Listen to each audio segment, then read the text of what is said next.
In this episode, I'm speaking to a good friend and colleague, clarity coach Christine Mitchell. Christine works with people who arrive with a variety of challenges and objectives, particularly around anxiety, stress, and OCD. And one of the interesting things about Christine is she's working more and more with nurses and other first responders. So welcome, Christine. Hi, Jamie. And it's really great to have you here. And one of the first questions I like to ask is, what first sparked your interest in the principles behind clarity? It was really personal for me, Jamie. I grew up with my mum really having severe depression for most of my childhood and watching my dad and my mum scramble for ways to see if they could get her well again. Hypnotherapy, medicine, counselling, and then for a long time she had electric shock treatment, and none of it worked. So it was, I had a great childhood. I had an amazing childhood, but I watched my mum suffer and I watched my dad really trying to help her. So that was definitely what sparked my interest, was like, why does that happen to people? And what did you discover as you tried to find answers to that question? Well, the same thing I think I've discovered with everyone who's came to see me since then is that they were looking in the wrong place for the answers. So everything was technique based for my mother, that she was basically told, this is who you are, you're going to have to live with this, you may manage it, but really you're not well and you're not going to get any better. So that's not very hopeful for someone to begin with. And it didn't work anyway, so there was no reason for her to keep doing the yoga. Or the biggest thing that I saw, and we spoke about this last night with her, was that actually over the years she found the answer basically out in the world, like knowing that she was okay herself. But she was asked to help at the local church, and when she went there, it basically just took her out of a house where she was in her head 24 hours a day. And all of a sudden, I think she started to see that she had something to offer, and that there was moments there, she said this last night, moments of amazing fun and amongst dark times. And it was just a chink of light for her to say, hold on a wee minute here, look, where has this come from? And she said last night when I was speaking to her more, she said, I just started to see that there's a place inside me that's well, and I need to look more to there than focusing constantly on what's wrong with me.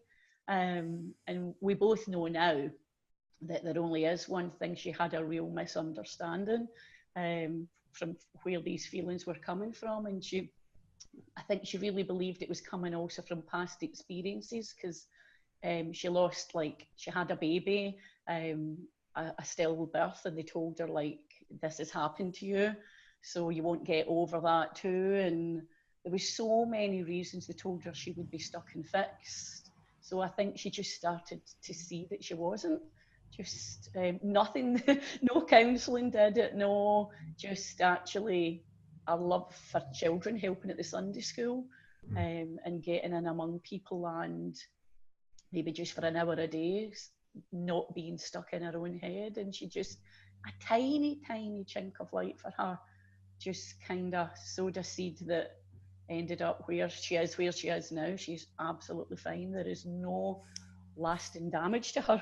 Like, people think, oh, there must be something that's kind of maybe going to do a wee bit damage for forever. There's nothing. My mum's one of the funniest people I know, and everybody loves her. So I can see that this leaves you untouched. I know that for sure. It's really interesting. I got a message from someone in the US Army, actually, and she'd been diagnosed with PTSD 10 years previously, and had been through much of the stuff that your mum's been through in terms of hypnotherapy, CBT, all kinds of counseling and that sort of thing. She wrote to me and she said, I just read the little book of clarity. She said, 10 years of treatment, and no one ever told me that I was okay. everyone told me I was broken, that I needed working on, all this. No one ever told me, you're okay. There's a part of you that's absolutely fine and untouched by this. And she said, I don't have PTSD anymore. Yeah, that's the same as my sister. She she struggled as well for years in our family. My dad is a bit like Sydney Banks, who obviously was a Scottish welder. My father was a Scottish electrician, and he really is so Mm, grounded, which was a huge help to my mum. It was a massive help to her. But my sister, she believed as well, the same as my mum. This is who I am. I'm the same as my mum. This is hereditary. There's nothing I can do. mm, And I love the. When I first heard about this, it was all thought, and that's what people wanted to speak about a lot. And for me, it's pointing people back to when they first came in. No, that's not who you are at all. Your beliefs, your behaviours, your habits, they're not who you are, and they're not like who you are can't be affected by any of that at all. And I always see hope in that first day. Just if that was true, what would that do for me? I mm. always see that in people's faces when you say that they've been told quite a lot. Sometimes I'm the last port of call. They've been to the doctors, they've been counselling, they've been somewhere, and then they've maybe found you through someone that's maybe, most of my work is coming from referrals now. Mm. Um, and they say, like, I've been elsewhere, Christine, and I know I'm not going to get any better, but I know I could probably manage it better than I'm doing just now. So actually saying to someone, well, that's not true, that I'm going to work from the point that you are well right now. And I think that's really hopeful for people. And if you don't have that, that's really sad. Yeah, I love what you're saying because, and speaking as a coach, the starting point, whoever I'm talking to, Mm-hmm. is to when they're struggling, and especially if they've kind of done the rounds that you're talking about, Yeah, is to say, you have every reason to be hopeful. You could, yeah, I got great news for you. And it's sort of like, even if it's not with me, it's like, you have within you this capacity, this wellness, mm-hmm. this, uh, that you're not broken and you don't need Yeah. fixing.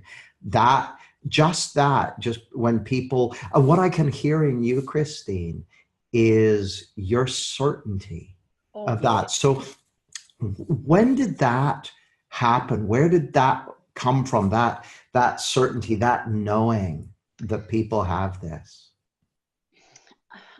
I think two places. I think before any coaching, any training, I did always wonder, do you know, why am I living in the middle of all this and I'm absolutely really happy, really resilient? Like, I actually wondered in my family, why is this not affecting me? Like, that was a question I had. So I knew there was something, but I had heard of the principles, and then I came on Clarity, the Clarity weekend, and you spoke about who you really are and how you can't lose it. Like, you can't be any more no matter what you do, and you can't be any less no matter what happens. Like, you can't lose it. It's as strange as saying I get up in the morning, where's my nose? Like, you can't lose this. And that, I went home and spoke more about that to the people who were coming to see me. And they really heard that. They really heard that who I am. It may feel uncomfortable some days, and it may, I'm not saying that once you know this, you never have a bad day, or it may feel some days that you can feel obviously what's your own thought in the moment, but they know it's like solid ground for people, like in a world that's just constantly fluctuating and Mm. changing, like everything on a daily basis, you never know what's going to happen next. But there are things that I absolutely know to be 100% true that would never change for me.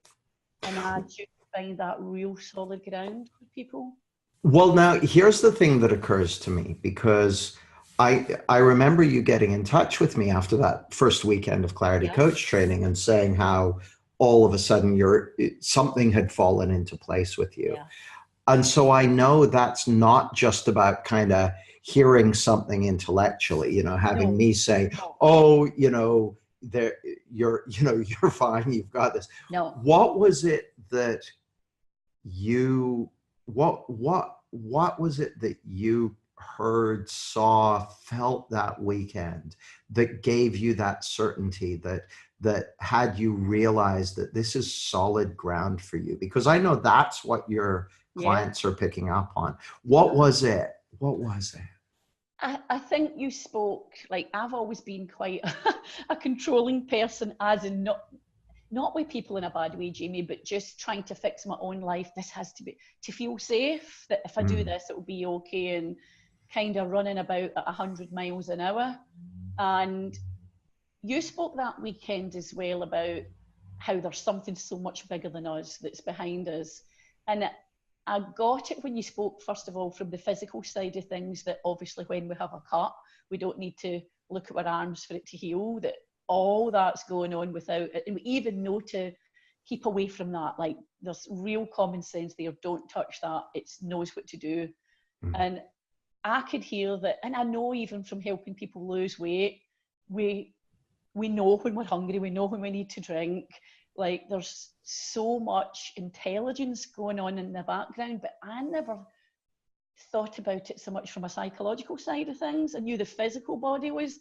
So that really made sense to me, that, oh, hold on a wee minute. If this is, I absolutely get that I'm sent pain to let me know if I hurt myself, to keep off my food, or like, I really get that side. So if that's true, for mind, for the psychological side of things, and why would it not be, then I am absolutely taken care of here.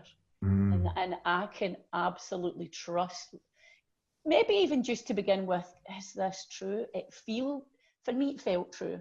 It, mm, it took me back to when I was younger, thinking, I did feel safe. I did feel safe. That makes sense. I knew, and even my mum at her worst said, I asked her last night, why did you go to the church? Did someone ask you to go? And she said, I just found, I didn't know what it was. There's something bigger than me out there, that I can't do this for myself. And I don't know what that is, mm, but I need to look, I need to try and find that thing. And whatever you want to call it, whether it's God or mind or whatever, or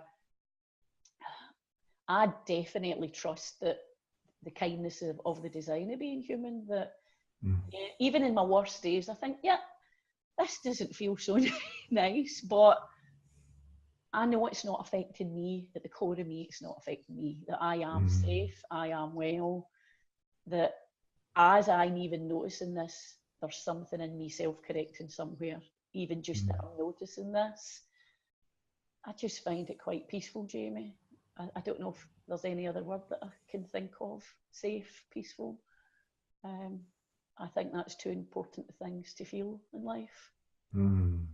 And I think that's part of what your clients are picking up as they listen to is your knowing of that, your certainty about that. Yeah, because I'll tell you a funny story. My sister, who, like, her OCD was really, really bad. So even in the middle of her having OCD, stress, and anxiety, we at my family have a great sense of humour, sometimes quite a black sense of humour, but we could still find laughter in the middle Mm, of whatever was happening. So she carried towels to sit on, her own knife and forks, her hands were washed away nearly. mm, And she came back and said, so how was it, like, when I had been in the course, how was it, and what did you hear? And I had just kind of on the journey home taken some notes, that what I really heard. And I just told her, I said, well, there's something really there taking care of us at all times, Susan, and we are safe, we just are. And it was just a very light kind of, yeah, this is what happened, there's so much more to come. It was the strangest thing ever. And it seems like, I know it seems like a miracle story, and I'm very aware of that.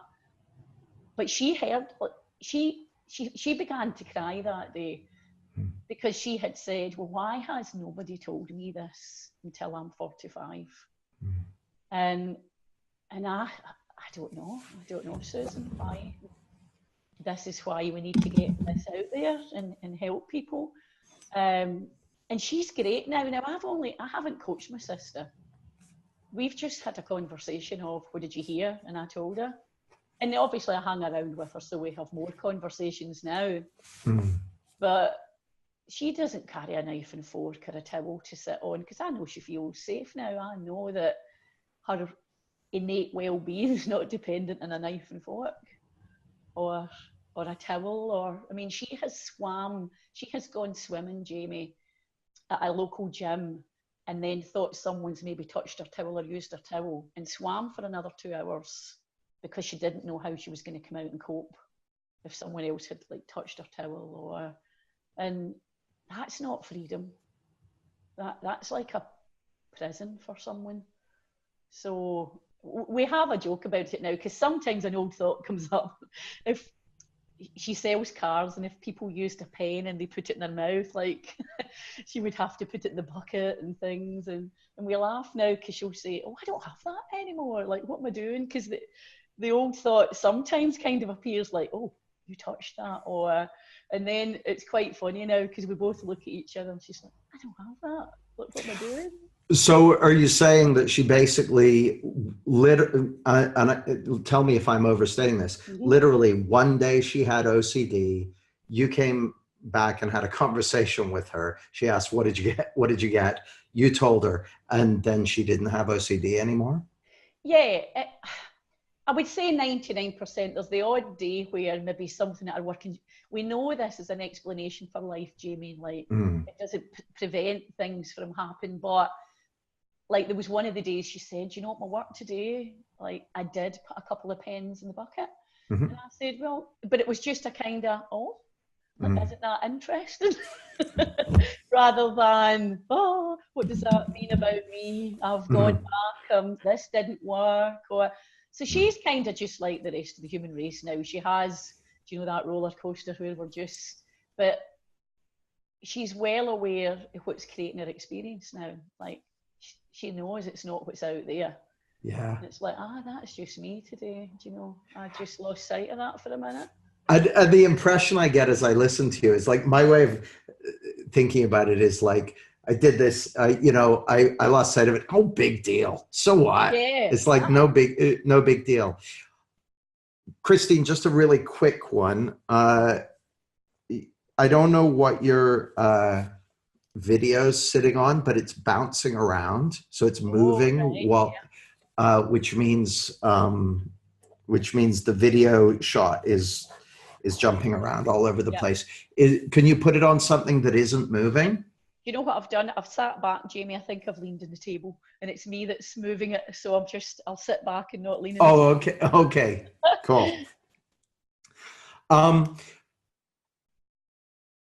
So what did you notice when you started working with clients after that first weekend?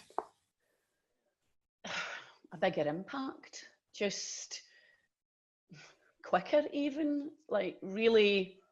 People know truth, Jamie. Like, trying to convince someone of something and truth are two different things. You just know when someone says, yeah, I can see how that would be. That seems right, feels right. I joke with my dad, because my dad, he is very wise. He definitely is. And when I was young, whatever happened, he used to say, yeah, it's fine. It's okay. Nobody died. And I used to think, oh, sometimes you don't say, yeah, that's a huge big problem, Christine. Like, and now I think he jokes. He's like, do you want me to come on any of your shows, Christine? Because, like, you've done all this training and I've been telling you this for 30 years. So he has and I like that, he has a natural, just deep understanding of how life works. So that's why I know someone just hasn't made this up. It's like, maybe he's 76 now, but he really, he's, no matter how bad my mum had, I remember I used to hear, do you know, like mumbling, Jamie, where you hear mumble, mumble? When I was in my bed at night, that was my dad speaking to my mum, trying to talk her through what she had got in her head that day.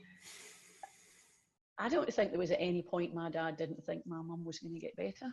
But he just was like, Eileen, this will be fine. This will end, and you will be well. And that definitely, I don't know if she hadn't had that one person saying that to her, I don't know what would have happened. But definitely, that's how I know with the clients, the impact, and just people coming along saying, the phone call I got yesterday was, Christine, I have a friend who came to see you and she's really well. Do you think you could do the same for me? And that's just someone spending time with someone and saying, what has happened to you? Like, where is this nervous, anxious person? Why are you enjoying life and confident? And even not in the, if I had came to train with you, Jamie, and I never got one client, this would still have been worth it for me because the effect it's had on the people around me and myself. That alone would have been worth it for me, because my son's like one of the youngest recruits in Police Scotland. So we have conversations now that would have been very different. I didn't know when I first came to join you that he was going to be accepted into there. And we've had talks about who he really is, and that before he went in, he said, do you think this job will change me? And I said, that's not possible for a job to change you. It's not possible. Who you are is bigger than any job, bigger than anyone who will come in your life, or like, it's constant for you. So that wouldn't have been a conversation between us before, or he sees things, Jamie, that I might never see in my lifetime, the things he sees each week. But he absolutely knows that how that feels today is not going to be how it feels tomorrow. Sometimes that's as simple as the conversation is. Here, you know how this works, and I know today it just doesn't feel nice, but you know how mind works, and this will start to lighten as the week goes on. And he's really seeing that. He's really seeing where his experience is coming from, because last week we had a neighbour who died he was really close to, and lots of things happening that were quite sad at his work. And I could see it. It was a bit nippy, and it was a bit... and I never said anything because I thought, right, so I think just now you might just have a lot in your mind. And he came, I said, you okay? At the end of the week, he said, yeah. He said, I think just there's nothing wrong with me. If those things had came on their own, I would have been fine. But I kind of put them all together and made more of it, probably just to get in my head a bit. No, there's nothing wrong with my job, and nothing wrong with me, and nothing. So that's quite like, okay, that's fine. So it's not deep and meaningful, Jamie. It's like, do you know that nice conversation that doesn't have to go way deep? Yeah, it sounds like just natural and common sense and everyday, like an everyday kind of thing, like a normal kind of thing. Yeah, and I think knowing that that's normal is the big thing, because as we know, people, if you can have a day that just doesn't feel right and know that that's just part of the human experience, then it's not going to be as frightening. But if you don't know that, then you're going to be believing that something's wrong, or it's telling you something about your life, or telling you something about you, rather than, yeah, that happens for everybody. That's cool. That's fine. One of the things I heard you say in passing earlier is that almost all your business comes by referral. And I know there will be some people listening to this going, well, do you have some ninja referral system or what? And I bet I know what the answer is, because it's about impact. But what do you put it down to that you're getting more and more people just coming to you and seeking you out? Well, it's kind of having the impact and the referrals, I shouldn't say has made me lazy. I keep going to build a website, Jamie, that when I get a chance I will do, but so far to get clients I haven't had to do that. Someone someone coming along, really seeing how life really works, that real misunderstanding that, yeah, this is just a misunderstanding. You're well, and I'm going to explain this misunderstanding to you so that this will work right across the board for you, not just with the OCD that you're coming here with, but in the future for anything that comes up in your life. This understanding covers life. They feel really secure. And I don't know, Jamie, it's not about me spending time reading more, being on Facebook, or it's about when I'm with someone, that connection as well. Like, I know that they feel that I am absolutely 100% sure how this is going to go. They get that from me, and it's not a technique. Like, I used to go in before coming with you with a list of kind of ninja questions to ask someone, which really, how are you going to know? How's it going to be personal to someone if you've came in with some preconceived ideas about what's going to be right for someone? But just to sit back and really listen, not to listen to answer, but just to really listen and find out what the misunderstanding is and what they're not seeing, and to give them as much grounded certainty as I have. Because I think what I like is, Jamie, that you said, this is true for all human beings, not just for me. Right? So that's something I tell them. If they say, Christine, you seem really sure. And I say, well, I am sure, but you have everything I have. I don't have anything that you don't have access to. It's built into the design, but it can be obscured sometimes just by all the thinking, the ruminating and the analysing. And one of the ladies said the other day, she said, you know what, I don't fit in. I've got nothing to say.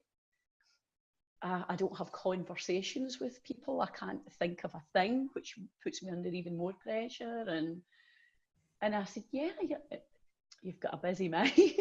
And she was like, oh. and we talked about how, do you know, have you ever tried to like think of the name of an actor on the spot, and the more you think, the more you can? Or like, for me, I actually spoke to, there's some days I sit at my computer and when I try and come up with something, I can't. But when I'm sitting just like with my friend, I'm famous for going, oh, hold on, I need to write that down. Or it's, the best ideas are not there when I'm really trying to have them. It's like, just sit back, just, and teaching her as well that connection's not always about verbally connecting with someone. Like, when I'm with some of my best friends or family, I can sit with my mum and dad and say nothing and feel absolutely 100% connected to them. It's just a feeling.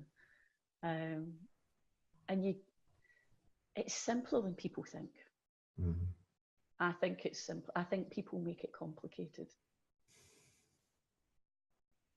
I really, as I listen to you, Christine, I really get a feel for your generosity of spirit with your clients. Like I almost have this sense of you kind of doing your level best to give it all away to them, to just share the truth with them. And yeah, it's really lovely. Yeah.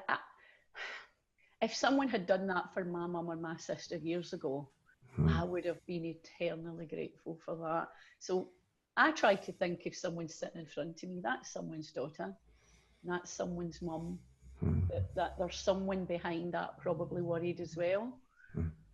So we know coaching, Jamie, has a ripple effect, that when someone really starts to feel well, everyone benefits from that.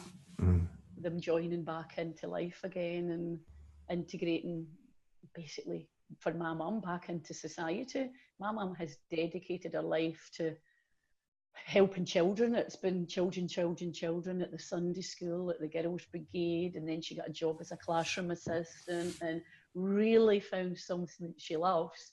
And when we when we go down the street, there's young men of 25 saying, Mrs. McKnight, and they were at the school when they were 5. And she's had an impact on them. Like, she's gets so much patience. It's unbelievable. So, and she speaks, both my sister and my mum speak openly and freely about what they've been through. Jamie, there's no secret about this whatsoever. And it surprises people when my mum says, I didn't come out for about 10 years. They're like, you don't seem the type of person that would happen to. Well, there isn't a type of person. So it's like, I think she's actually quite proud of how she can help people now. Like, just having a conversation with somebody and saying, don't worry. Like, hope's just the one thing. Don't worry, it's going to be okay. Not, that's you, you're broken forever. You're just going to have to learn to manage that. And I know you've been working a lot with nurses, and also your son being in the police gives you a connection to first responders and people who are dealing with, as you said, stuff that you or I will probably never see in our lives. And a lot of times these folks are having to deal with it on a daily basis, whether it's, the effects of crime or car wrecks or whatever.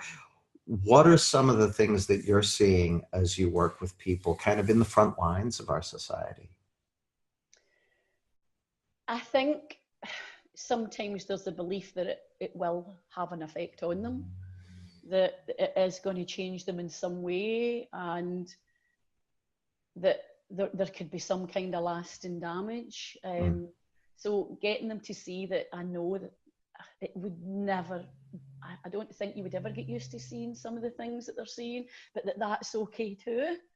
I know with my son, when he's seen some sad things, I speak to kind of, do you know what's going on behind the scenes for him, that compassion is what you need. Don't try and be a police officer who knows Section 72 of the Road Traffic Act, or like that compassion that you might be worried about. Mum, I felt sad when I was there. That's fine. Are you still managing to do your job? Yeah.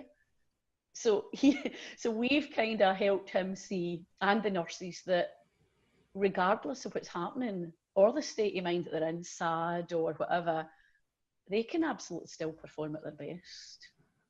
That he can absolutely feel sad when he's helping someone, but that does not diminish the level of care that he gives to somebody. And that actually, we had a conversation. I said, don't try and get rid of that part of you that's helpful to you, that is showing up for a reason, and that's what's required in this moment. So do you know that image someone gets of who you should be, how you should behave? So I think it's helping them see that it's okay to feel anything. We don't need just one, if I deal with it this way, it's fine. It's like, yeah, you were sad. I would have been sad too. And I really like what you said too. There were two aspects of what you said that I really like. One is, you can perform great however you're feeling. You don't need to be in a certain state of mind to do a great job.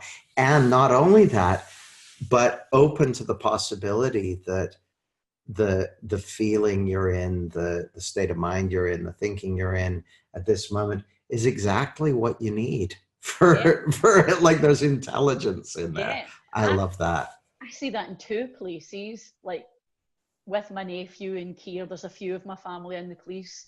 We were speaking about that if it's a situation, they may be chasing someone, but you know that adrenaline that's making them really sharp and run quicker than they can normally run, like things that are showing up for them that they didn't even have to trigger or think about. So I see that there, and I help people lose weight.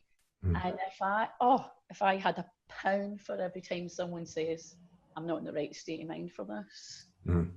And for years I've been like, oh, that's a problem. And this week we had lots of new members when I was trying to help people lose weight, and they said the doctor had sent them.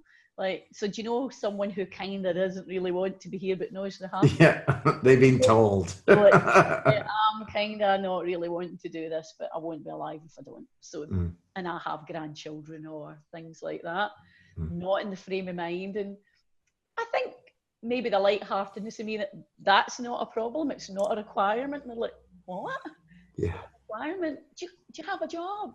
Yeah. Do you love it? No. Do you go every day and do a good job? Well, I have to. I'm a carer. Yeah.